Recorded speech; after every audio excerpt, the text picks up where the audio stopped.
If I told you guys I'm super anxious for this video, would you actually believe me? Helen, bring me in the dance hall racket. Hi guys, and welcome back to the Fiberomancer's knitting podcast. Yes, I did just do the true intro. It has been over a year since I've sat down and actually done the Fiberomancer's knitting podcast.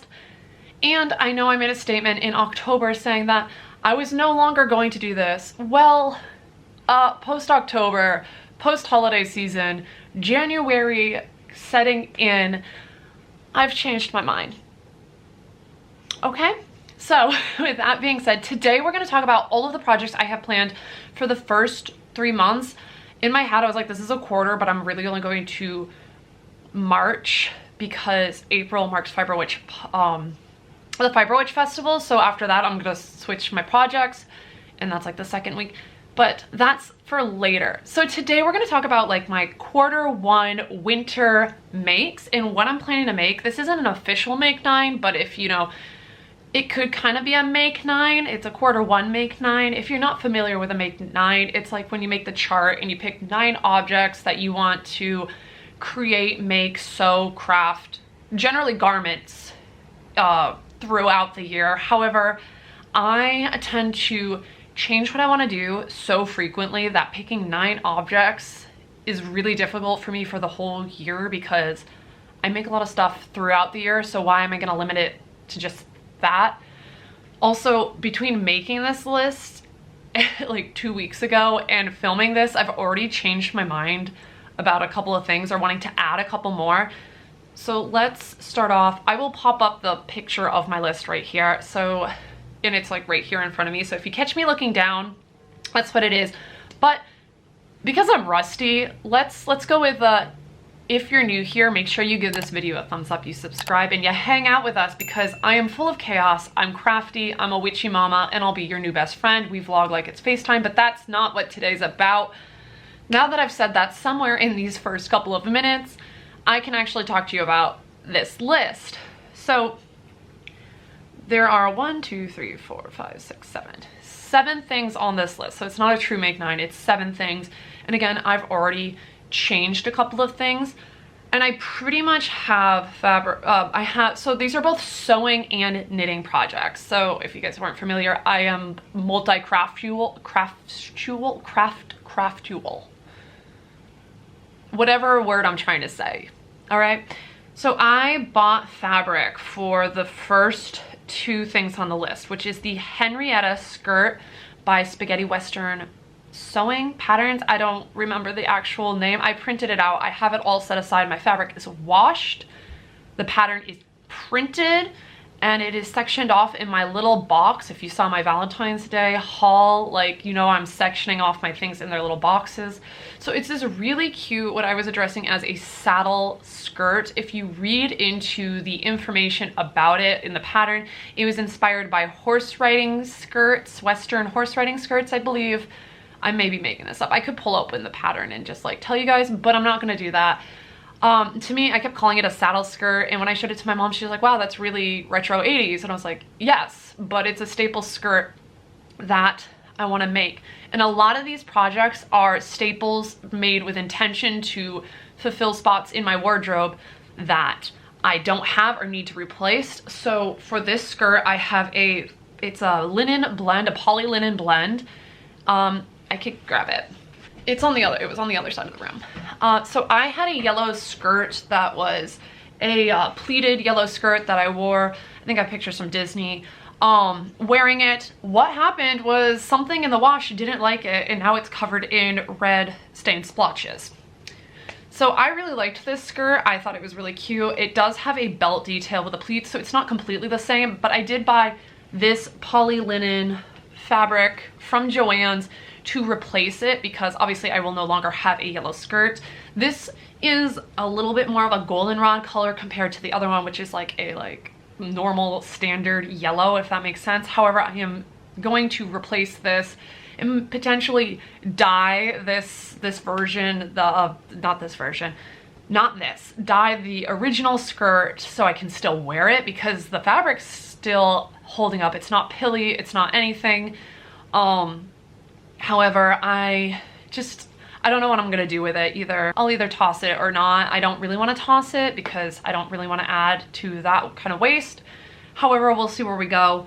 Again, this is my intention for the year, is to wear things or add things to my wardrobe rather than just create what, you know, what I think I want. I really thought about it. So a lot of these things are to replace things that I need to take out or I have gaps in my wardrobe. If you guys want me to make a video about my actual wardrobe in my closet, comment down below and I can do that, because I'm in the process of going through all of that. A lot of my pieces I've had since I was in high school. So we're thinking 2010, 2011, because they still fit me, they still held up, because I prefer quality over quantity. However, my quantity of quality, it's now surpassed where its space can be. So that would be the first. I have 3 different fabrics set aside to make this because I feel like I am missing a lot of bottoms from my wardrobe. I'm not going to show you every single fabric I have for this, but I will be doing vlogs of these. So if you want to see me making these, if you want to do that, make sure you come back, you subscribe, and we'll go along with it together. The next thing is a Zamora skirt, which is a pattern I found on Etsy. I cannot think of who it's by off the top of my head. However, this is another almost petticoat style skirt with this little detail, and I thought it would be incredibly universal and wearable in my wardrobe. If you guys don't know, I love this whole kind of like Victorian revival, vintage feel, like kind of a flower fairy goblin core-esque. I can throw out a bunch of words like spaghetti at you guys. However, I feel like this would be a great staple because I don't wear a lot of pants. Yes, I do have pants.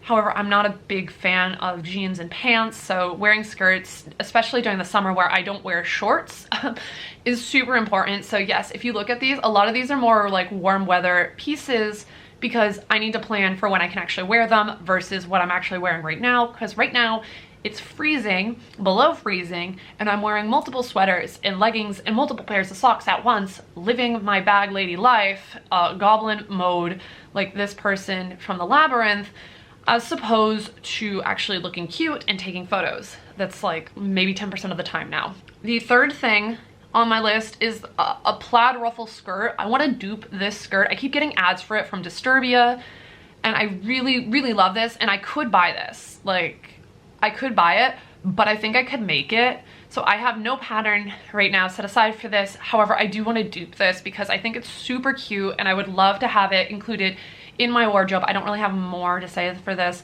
I spent a lot of time looking for fabric for this when I was getting fabric for the other projects at Joann's in the beginning of the month. However, I haven't found anything that spoke to me yet. So it's kind of on the back burners as it's not gonna happen quite yet. All right. The next thing on my list is a black sweater. So I have one of those big, it's not Pound of Love, it's another brand, a big acrylic ball of black yarn, and I really need another black sweater because I wear sweaters a lot, obviously, and I have this yarn, and yes, it is 100% acrylic. We're not gonna judge. We listen, we don't judge. This is not gonna break the bank. I think I spent like maybe $10 on this ball. It's gonna make me a whole sweater. It is it's like just above 1,000 yards. So I have no shame in telling you I'm gonna use acrylic. I'm gonna make a black sweater, and that is what I'm going to do. So the black sweater is on my list. It has no pattern. I just have the yarn. So we're gonna do that, and that's on my list. The next knitting project, because obviously the black sweater is gonna be a knitting project. The next project on my list is the Poetry Pullover by Sari Nordlund. I bought yarn for this at Rhinebeck this year because it's been on my list since October. It's something I really want to incorporate. It is a all over like lace design. Editing Megan, make sure you get these pictures up and you actually remember to do that. The yarn is in my Rhinebeck haul, so we'll put it up there, we'll put it down there so you can see what I bought at Rhinebeck. So getting those sweaters done is definitely something I want to do. However, this is the only one that's actually on my my list for this quarter because I'm gonna be realistic. An all over lace pullover is just gonna take me some time. I believe it's a sport or a DK weight if I remember correctly what the pattern calls for. So it's not like a fingering weight, which would take forever, but For whatever reason, I keep thinking that this quarter is just to the end of January, which gives me like 2 weeks, but you know, that's not what's going on. The next knitting project on my list, I'm gonna move this off my lap so I can grab the yarn. So the next thing on the list says bunny sweater.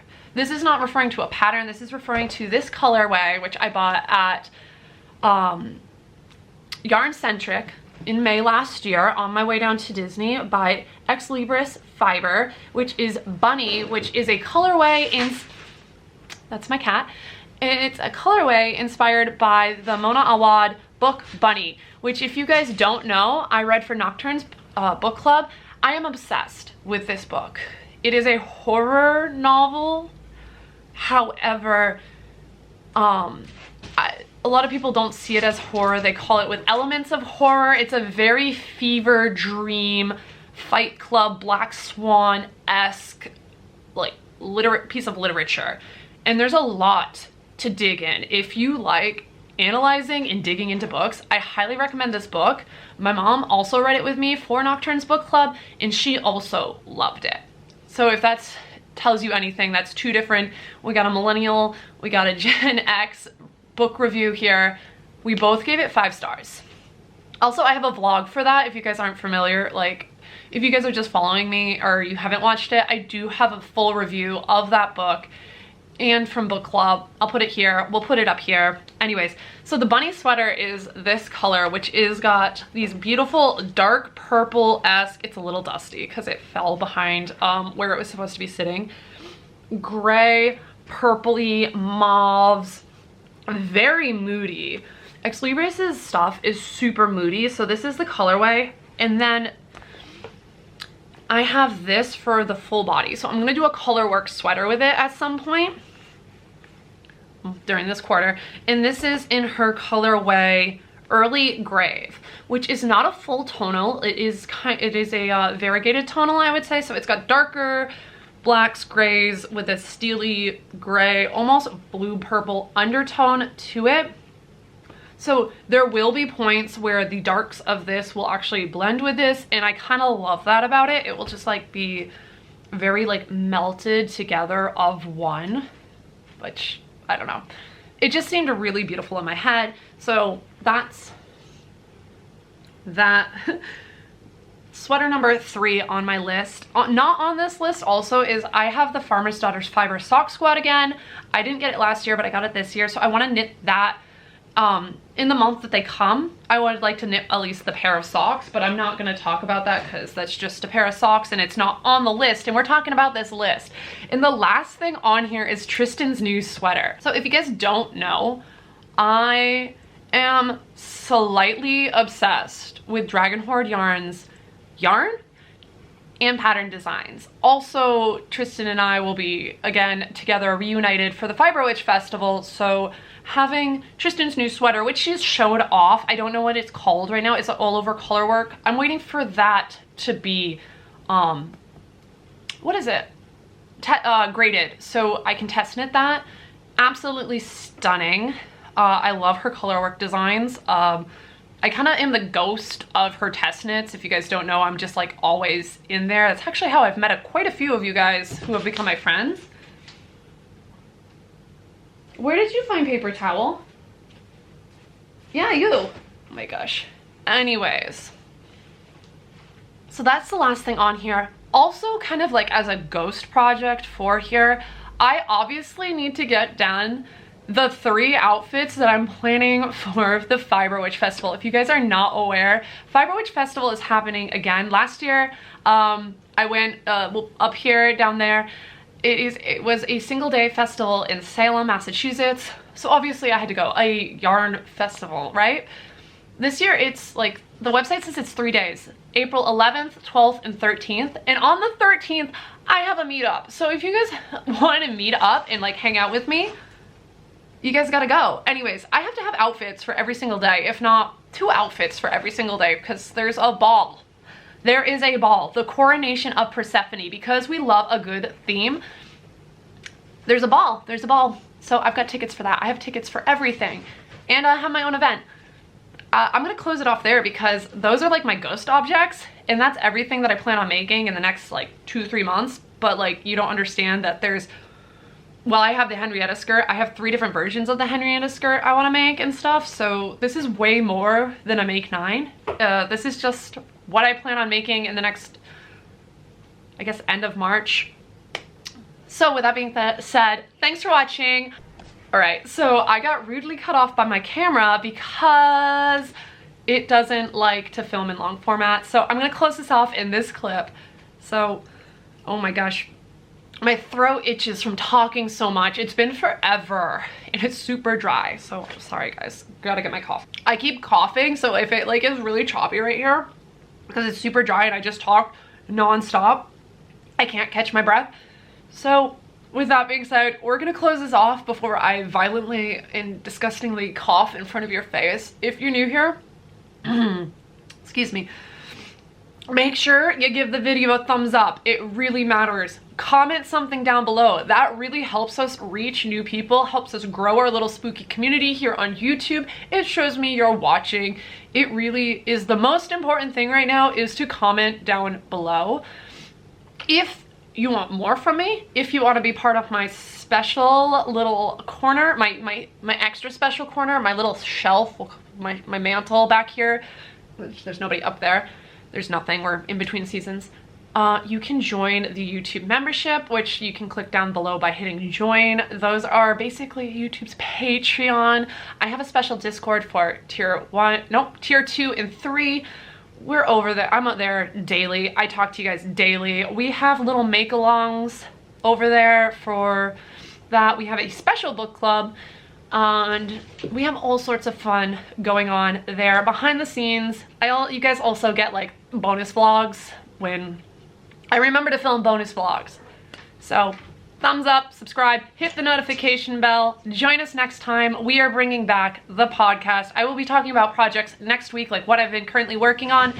I don't know what the schedule will be moving forward, as I'm still trying to figure out how to incorporate this with the other videos, but you can expect so much more from me now that we're here. I love you all. I'll see you next time. Bye-bye.